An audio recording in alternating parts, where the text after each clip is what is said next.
Hi friends and family, this is Geraldine White wanting to update you on East African Outreach and how things are going here in Uganda. We are going on week 7 or 8 of total lockdown. We went into quarantine about a week after America started. Lockdown here means a little bit different things than we're experiencing in America, at least most of America. The borders are completely closed except for cargo trucks coming in and out. There's no mail. There is no public transportation. Bodas, like the motorcycle taxis, are allowed to run, but they're only allowed to transport goods, not people. We're not allowed to drive our cars. I don't know if I said that, but we are. If there's like a medical emergency, we have to get a government approval letter to drive, to do anything. So thankfully, we've had no emergencies. There is curfew at 7 p.m. There is, recently they added that we have to have masks on if we happen to leave the compound for any reason. So we haven't left the house in a long time, and in that time, the kids are, school and church is canceled, so we've been worshiping from home, and the kids are doing school from home. They were part of GSF International School, so that their teachers have been great about doing homework and stuff online. So that has taken up a lot of our time. All of our staff for East African Outreach is home. We have guards who are living with us and rotating to keep things safe and secure. So that's kind of how things have been operating, between feeding everybody from scratch for 9 people, keeping everything cleaned, and just doing homeschool. We've stayed really busy. All of our pastor training centers were canceled until May, and now when it was extended, now we're looking at June or July, depending on how this all goes, because everything will be lifted in increments. So that's been challenging. That's been really difficult for us to see things pop on the calendar and say, oh, this graduation was supposed to happen today, or this school was supposed to start today. And so I know we battle like everyone else, just thinking, God, what, you're in control. These were not our plans. What about this? And so that's been a little bit difficult. As things started, you knew it was going to be challenging for people around, especially as most Ugandans don't have a store, they don't have a refrigerator, they don't have a lot of extra food laid up, especially here in town. If you don't have a garden, you work for your day's food, and you don't have a lot of stuff stored up. So if there's no work, there's no food, and that becomes challenging really quickly, especially with children coming home from school, because a lot of schools are boarding. So with the kids being sent home from school, you have extra mouths to feed. So that we knew that's going to be challenging, but to distribute food was also considered attempted murder charge. So your hands are tied for a while. So you have to get there's a bunch of holes to get possibly approved to distribute food. And a mass distribution is kind of out of the question, because that's the whole reason it's a attempted murder charge, is because they don't want so many people gathering and causing people to be affected. So I don't know, maybe halfway in, this has just been a few weeks ago, we started hearing of people doing some food distribution, like low-key, to individuals and on small scale, and decided we probably can do that here. So we have a delivery service that is bringing food into us. They're allowed to run under some, I don't know how, but they're allowed to run. They're allowed to do grocery store orders and mass produce, so we can get rice and beans and stuff like that. They're allowed to do some of those things, and so we've been ordering that every week. And we saw they were helping some people doing some food distribution, so we ordered enough to do 20 homes within our neighborhood. Each home gets 5 kilos of rice, 3 kilos of beans, 7 kilos of posho, which is kind of like grits, 2 kilos of sugar, and a bar of soap.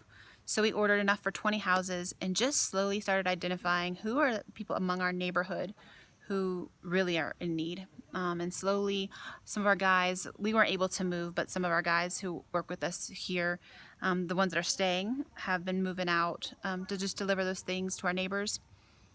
One of the things we've loved about that has been, one, that it's not like a mass distribution. So you're really getting a chance to talk and pray. We've got some tracks we've been putting in there, getting to know our neighbors and getting a real good chance to just share at a social distance, safe social distance.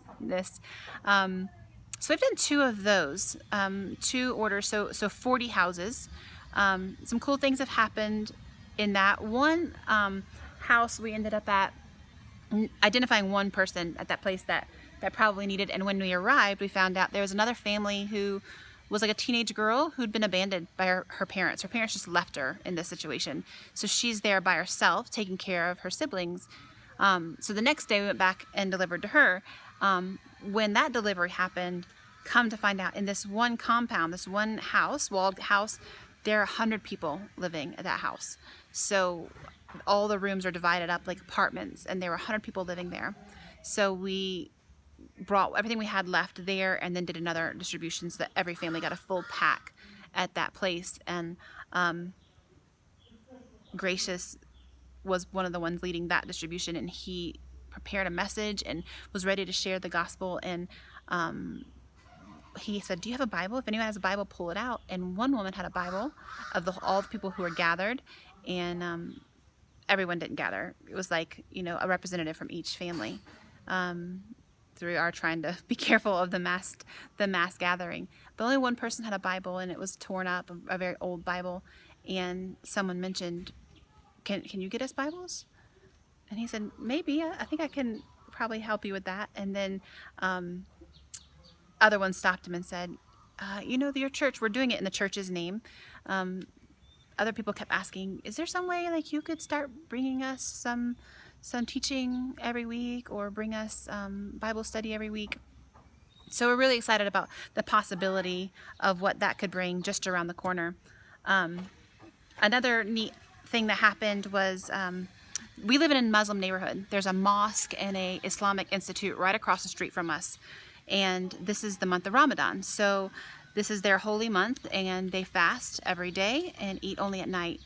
And one of the houses that we delivered on that side near the mosque is, there were 2 older ladies who lived there, and when we delivered the food, they weren't around. It was Sunday afternoon, and there was like a teenage boy there, and he mentioned, I'm fasting, and the guys gave the track first.